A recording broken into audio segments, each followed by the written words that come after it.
তো তোমাদের আজকে একটা দারুণ জিনিস দেখাচ্ছি, তো চলো আসো আমাদের কাছে। এখন বাজে প্রায় 1টা, আর এখন আমরা একটা জিনিস দেখলাম, পুরো বৃষ্টি পড়ছে বাইরে।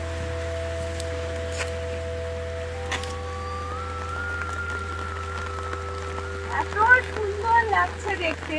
ফার্স্ট টাইম আমাদের কাছে মানে প্রায় 9টার মতো ফুল ফুটেছে, আর এত সুন্দর লাগছে রাত্রেবেলা ফুলটা দেখতে। কাছে আসো।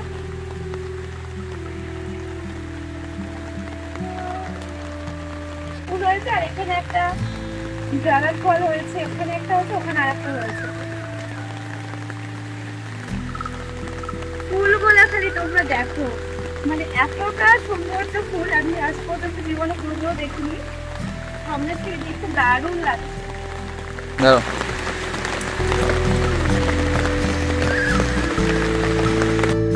তো আমাদের কাছে এতগুলো ফুল ফুটেছে, তো আমরা এটাতে পলিনেশন কিভাবে করব সেটা আমি তোমাদের অবশ্যই ভিডিওতে দেখাবো। আর আমাদের গাছের ফলটা কেমন হয় তো সেটাও আমি তোমাদের অবশ্যই ভিডিওতে দেখাবো। চলো।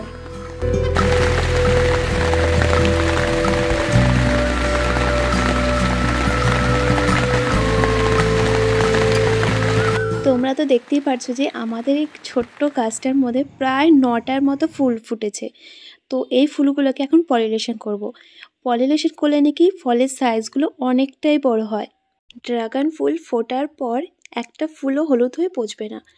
তো বন্ধুরা, তোমরা ড্রাগন ফুল যখন ফুটবে সেদিনই রাত্রেবেলা ভালো মতো করে পলিনেশন করে নেবে।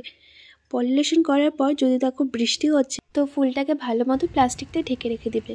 পরের দিন সকালবেলা প্লাস্টিকটা আপনি খুলে দিতে পারেন। আর ফুলটা 3-4 দিন পর ওই ড্রাগন ফল থেকে ছাড়িয়ে নেবেন। আমাদের এই ড্রাগন গাছটা বেশি দিন ওয়েট করেনি, প্রায় 1 বছর পর আমাদের এই গাছটার মধ্যে ফল ধরেছে। আর এই ফলের সাইজটা একটু ছোটই হয়েছিল, কারণ আমরা জানতাম না যে পলিনেশন করলে নাকি গাছের ফলের সাইজটা অনেকটাই বড় হয়। তো সবার মুখে শুনে তো ফার্স্ট টাইম পলিনেশন করে দিলাম।